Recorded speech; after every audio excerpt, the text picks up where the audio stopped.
Well, first of all, Rand Paul shouldn't even be on this stage. He's number 11. He's got 1% in the polls, and how he got up here, there's far too many people. Anyway, as far as temperament, and we all know that, as far as temperament, I think I have a great temperament. I built a phenomenal business with incredible, iconic assets, one of the really, truly great real estate businesses. And I may be an entertainer because I've had tremendous success with #1 bestsellers all over the place, with The Apprentice and everything else I've done. But I will tell you this, what I am far and away greater than an entertainer is a businessman. And that's the kind of mindset this country needs to bring it back. Because we owe $19 trillion right now, $19 trillion.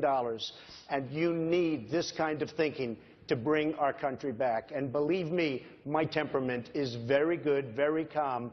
But we will be respected outside of this country. We are not respected now. Senator Paul, your name has been invoked. I kind of have to laugh when I think of, sounds like a non sequitur. He was asked whether or not he would be capable and it would be in good hands to be in charge of the nuclear weapons, and all of a sudden there's a sideways attack at me. I think that really goes to the judgment. Do we want someone with that kind of character, that kind of careless language to be negotiating with Putin? Do we want someone like that to be negotiating with Iran? I think really there's a sophomoric quality that is entertaining about Mr. Trump. But I am worried. I'm very concerned about having him in charge of the nuclear weapons, because I think his response, his visceral response to attack people on their appearance, short, tall, fat, ugly, my goodness, that happened in junior high. Are we not way above that? Would we not all be worried to have someone like that in charge of the nuclear arsenal? Mr. Trump? I never attacked him on his look, and believe me, there's plenty of subject matter right there. That I can tell you. But Jake, I want to give Mr. Trump a bash. Governor Bush, Mr. Trump has suggested that your views on immigration are influenced by your Mexican-born wife. He said that, quote, if my wife were from Mexico, I think I would have a soft spot for people from Mexico. Did Mr. Trump go too far in invoking your wife? He did. He did. You're proud of your family, just as I am. Correct. To subject my wife into the middle of a raucous political conversation was completely inappropriate, and I hope you apologize for that, Donald. Well, I have to tell you, I hear phenomenal things. I hear your wife is a lovely woman. She is. I She's don't fantastic. know her, and this She is is a total absolutely the love of my life, and she's right here, and why don't you apologize for her? No, I won't right do that now. because I said nothing wrong, but I do hear she's a lovely woman. So here's the deal. My wife is a Mexican-American. She's an American by choice. She loves this country as much as anybody in this room. And she wants a secure border, but she wants to embrace the traditional American values that make us special and make us unique.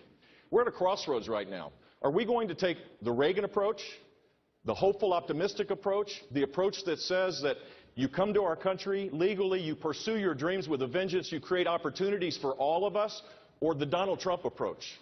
The approach that says that everything is bad, that everything is coming to an end. Mr. Trump. I'm on the Reagan side of this. That they come into our country as an act of love. With all of the problems that we have in so many instances, we have wonderful people coming in. But with all the problems, this is not an act of love. He's weak on immigration. By the way, in favor of Common Core, which is also a disaster. But weak on immigration, he doesn't get my vote. Dana, with all Mr. due Trump, respect to Mr. Trump, immigration did not come up in 2016 because Mr. Trump brought it up.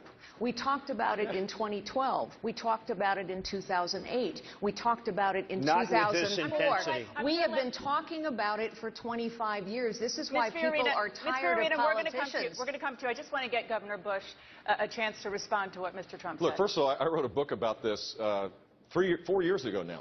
And I laid out a comprehensive conservative approach for immigration reform. And it does require securing the border. No one disagrees with that.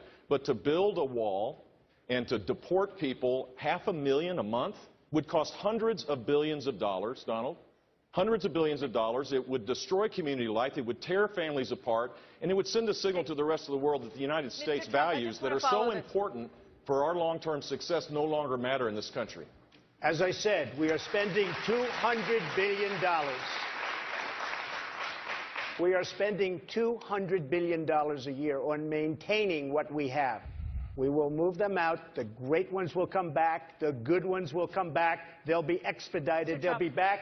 They'll come back legally. We'll have a country. They'll come back legally. Okay, on that note, you have criticized Governor Bush for speaking Spanish on the campaign trail. You said, quote, he should really set an example by speaking English in the United States. What's wrong with speaking Spanish? Well, I think it's wonderful and all, but I did it a little bit half-heartedly, but I do mean it to a large extent. We have a country where, to assimilate, you have to speak English. And I think that where he was and the way it came out didn't sound right to me. We have to have assimilation. To have a country, we have to have assimilation. I'm not the first one to say this, Dana. We've had many people over the years, for many, many years, saying the same thing. This is a country where we speak English, not Spanish. Well, I've been speaking English here tonight, and I'll keep speaking English, but the simple fact is, if a high school kid asked me a question in Spanish, a school, by the way, a voucher program that was created under my watch, the largest voucher program in the country, where kids can go to a Christian school, and they ask me a question in Spanish, I'm going to show respect and answer that question in Spanish, Dana? even though they do speak English, and even though they embrace American values. This was a reporter, not a high school. So I only say this. She can't run any of my companies. That I can tell you. Ms. Fiorina, I want to give you a chance to respond. Jeffrey Sonnenfeld is a well-known Clintonite, and honestly, it out from me from the moment that I arrived at Hewlett-Packard. But honestly, Mr. Trump, I find it quite rich that you would talk about this. You know, there are a lot of us Americans who believe that we are going to have trouble someday paying back the interest on our debt, because politicians have run up mountains of debt using other people's money. That is, in fact, precisely the way you ran your casinos. You ran up mountains of debt as well as losses using other people's money, and you were forced to file for bankruptcy not once, I never filed not for twice, bankruptcy.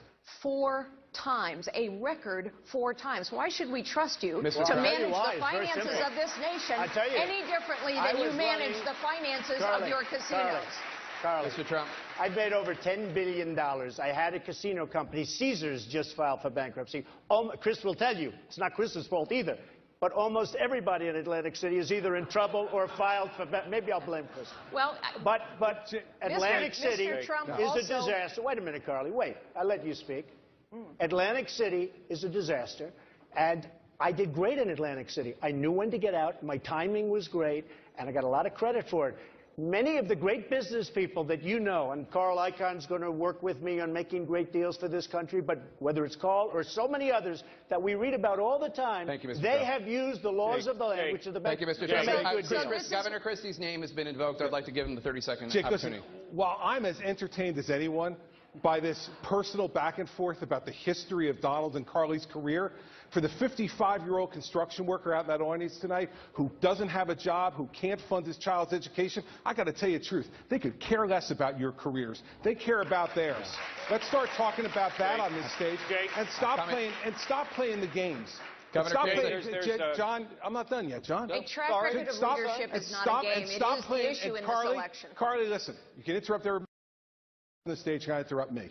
Okay? The fact is that we don't want to hear about your careers. Back and forth and volleying back and forth about who did well and who did poorly. You're both successful people. Congratulations. You know who's not successful? The middle class in this country who's getting plowed over by Barack Obama and Hillary Clinton. Let's start talking about those issues tonight and stop this childish back and forth between the two of you. Ms. Fiorina, I want to give you...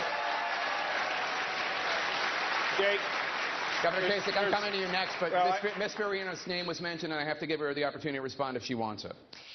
Well, I thought we had been hearing quite a bit about Governor Christie's record as governor. Actually, I think track records are very important. I completely agree that what's at stake here is the future of this nation and the future of every American. But I do think that a track record of leadership is vital, because in the end, this election is about leadership. And let's talk about what leadership is. It's not about braggadocio. It is about challenging the status quo, solving problems, producing results, and the highest calling of leadership is to unlock potential in others. Thank you. Problems have festered in Washington for too long, and the potential of this nation is being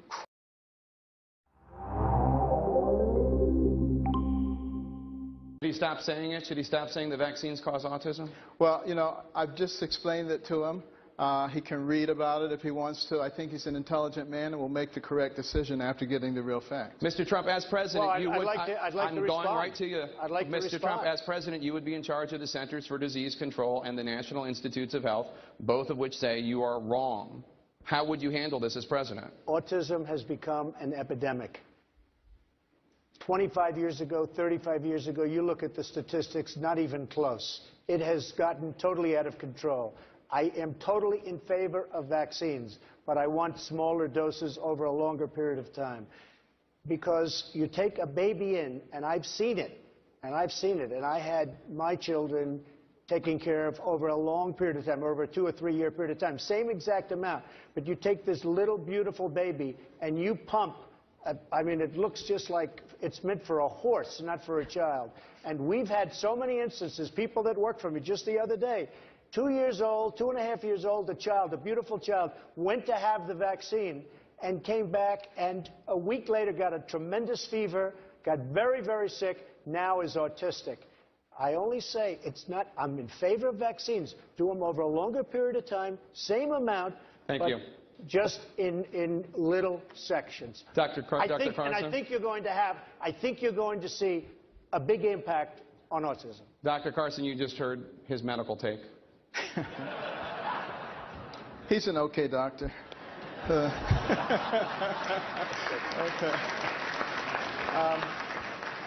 But, you know, the fact of the matter is, we have extremely well documented that there's no autism associated with vaccinations.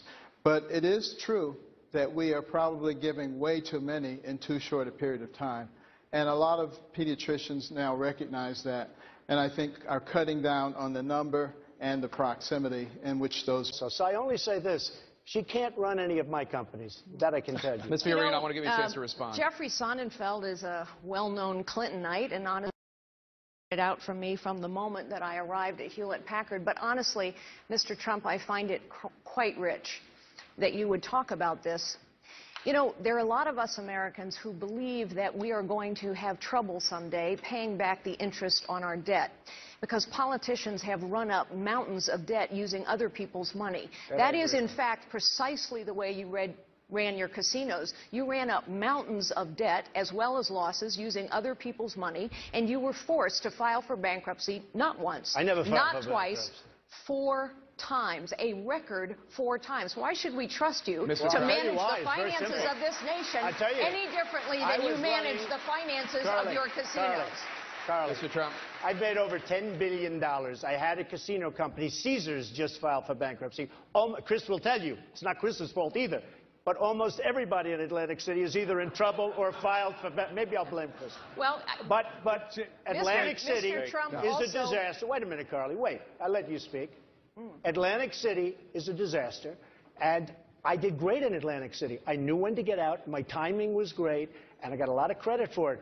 Many of the great business people that you know, and Carl Icahn's going to work with me on making great deals for this country, but whether it's Carl or so many others that we read about all the time, Thank you, Mr. they Trump. have used the laws of the land, which are the best. Thank you, Mr. to Trump. make good deals. Governor Christie's name has been invoked. I'd like to give him the 30-second Jake, opportunity. listen, while I'm as entertained as anyone by this personal back and forth about the history of Donald and Carly's career, for the 55-year-old construction worker out in that audience tonight who doesn't have a job, who can't fund his child's education, I got to tell you the truth. They could care less about your careers. They care about theirs. Let's start talking about that on this stage and stop playing the games. Governor Stop Christie, playing, John, I'm not done yet, John. a track record of leadership is not a game. It is the issue in this election. Carly, listen, you can interrupt everybody on the stage, you can interrupt me, okay? The fact is that we don't want to hear about your careers, back and forth and volleying back and forth about who did well and who did poorly. You're both successful people. Congratulations. You know who's not successful? The middle class in this country who's getting plowed over by Barack Obama and Hillary Clinton. Let's start talking about those issues tonight and stop this childish back and forth between the two of you. Ms. Fiorina, I want to give you... Jake. Governor Kasich, I'm coming to you next, but Ms. Fiorina's name was mentioned, and I have to give her the opportunity to respond if she wants it. Well, I thought we had been hearing quite a bit about Governor Christie's record as governor. Actually, I think track records are very important. I completely agree that what's at stake here is the future of this nation and the future of every American. But I do think that a track record of leadership is vital because in the end, this election is about leadership. And let's talk about what leadership is. It's not about braggadocio. It is about challenging the status quo, solving problems, producing results, and the highest calling of leadership is to unlock potential in others. Thank you. Problems have festered in Washington for too long, and the potential of this nation is being. Before we end this block, Ms. Fiorina, I do want to ask you about this. In an interview last week in Rolling Stone magazine, Donald Trump said the following about you, quote, "Look at that face. Would anyone vote for that? Can you imagine the face of our next president?" Mr. Trump later said he was talking about your persona, not your appearance. Please feel free to respond what you think about his persona. You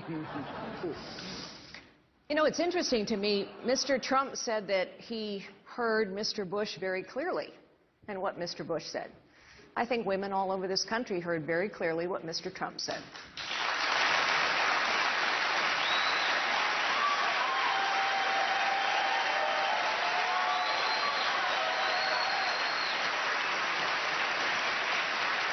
I think she's got a beautiful face, and all of you, but Governor Bush, I talked to you in February about the biggest elephant in a room full of elephants, which is your last name. And you told me that you would not be burdened either by your brother or your father's legacy in the Middle East. And then a week later, you rolled out your list of foreign policy advisors, and it was a lot of the band getting back together again. So on behalf of the military that is watching, okay, the active duty military that are at the end of the spear, what kind of a commander-in-chief is Jeb Bush going to be, and who are the advisors that are new to your team?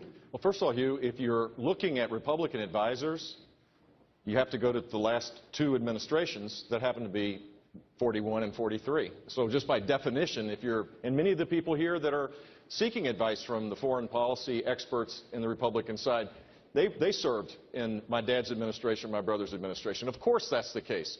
But I'm my own man. I'm going to create a strategy that's based on the simple fact that the United States needs to lead the world. The first thing that we need to do is to stop the craziness of the sequester, rebuild our military so that we don't deploy people over and over again without the necessary equipment to keep them safe, to send a signal to the world that we're serious. If we're going to lead the world, then we need to have the strongest military possible. We need to rebuild our counterintelligence and intelligence capabilities.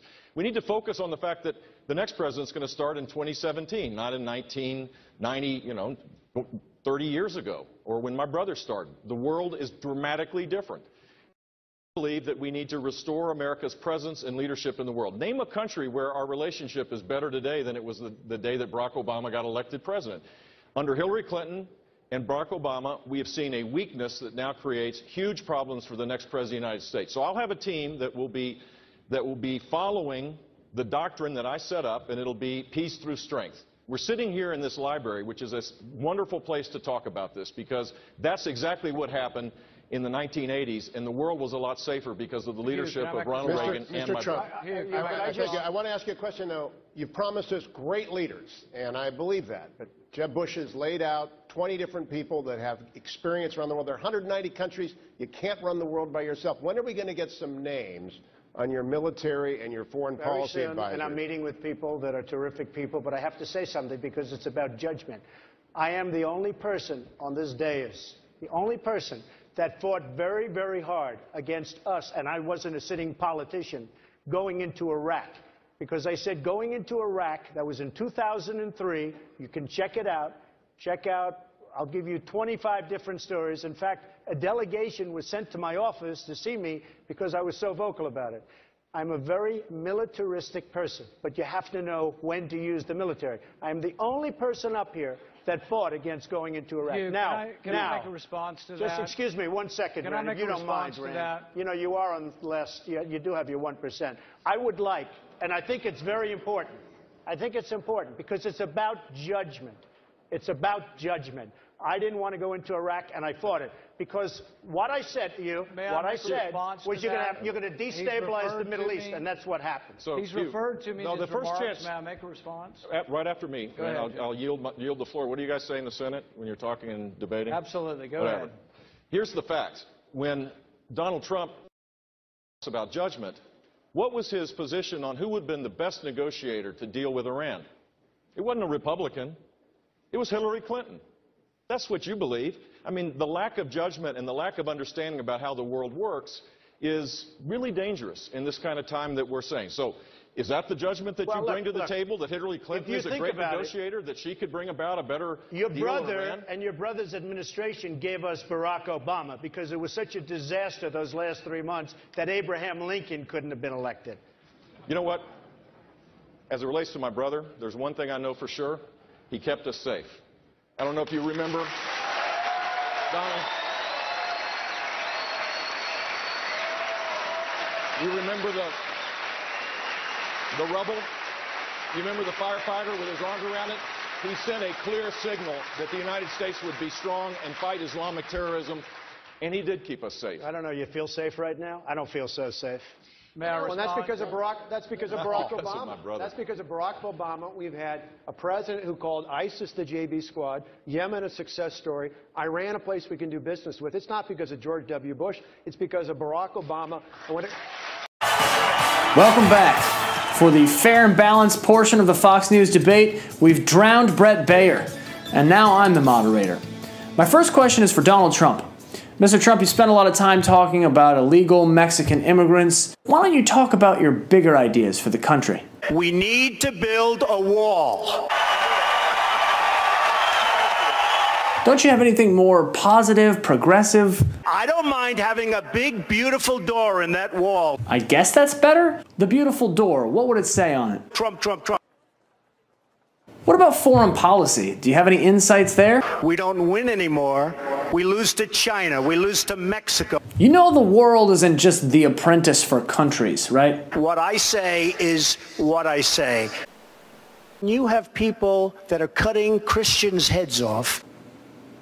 What am I saying? I don't know, but you should probably figure that out. Let's talk with some of the other candidates. Jeb Bush. Governor Bush, what are you most proud of accomplishing in your home state? In Florida, they call me Jeb because I earned it. Isn't that just your name that you go by? What else would they call you? They call me Vito Corleone. No, they don't. Nobody calls you that. You can't just make up a nickname because you like it. I like it when they call me Big Papa, but they don't, so it's not my nickname. They call you Vito Corleone? You're like the only guy in your family who hasn't been president. If anything, that makes you Fredo Corleone. All right, let's turn to the sensitive, hot-button topic of abortion. Marco Rubio, don't you think there are some decent people who just disagree with you and are pro-choice? I think future generations will look back at this history of our country and call us barbarians for murdering millions of babies. Really? Right to baby holocaust? Scott Walker, what do you think? I believe that that is an unborn child that's in need of protection out there. What is this? If it's a baby, that's not how you hold a baby. I'm saying you get kind of a pro-choice grip on that thing. Mike Huckabee, can you say something that's respectful to people who believe in a woman's right to choose? Be pro-life and protect children instead of rip up their body parts and sell them like they're parts to a Buick. Guess not. I don't think anyone sells body parts like they're Buicks. If they did, though, that would be a really f***ed up Peyton Manning commercial. Let's change topics. We just signed a historic nuclear peace deal with Iran. What do you guys think will come of that? Radical Islamic terrorism. Anything else? The radical Islamic terrorists who are threatening the world. Pretty much the same thing. Aren't you guys fear-mongering a little bit on Iran? Mike Huckabee, what do you think will happen? We will wipe Israel off the face of the map, and we will bring death to America. Okay, I'm terrified. Speaking of terrifying, I went into the bathroom after Chris Christie earlier. Dude, what did you do to that toilet? If you think it's bad now, you should have seen it when I got there. That's a cop-out. Come on, man, own up. Let's talk taxes. Ben Carson, tax policy is a very complex issue. What's your tax plan? The one that I've advocated is based on tithing because I think God's a pretty fair guy. What did God say about tax policy? He said, you know, if you give me a tithe, it doesn't matter how much you made. If you had a bumper crop, you don't owe me triple tithes. What book is that? I don't remember God saying bumper crop. And you'd had no crops at all, you don't owe me no tithe. God said you don't owe me no tithes. I hope God isn't telling you how to do brain surgery. All right, we don't have time for closing statements, so what we're going to do is go around and each of you will tell us your campaign slogans. Ted Cruz, we'll start with you. I ain't your guy. When you find mush, you push. When someone points a gun at your head and loads it, by God, you ought to take them seriously. You don't have a gun on you, do you? Ben Carson. I wasn't sure I was going to get to talk again. Well, you blew it. Governor Bush. They call me Vito Corleone. We got to stop worrying about being loved. I've been to Baltimore. My father was a mailman, and his father was a coal miner. My mother's mother could barely speak English. Hillary Clinton's going to be the next president. Probably. You know why? We need to build a wall.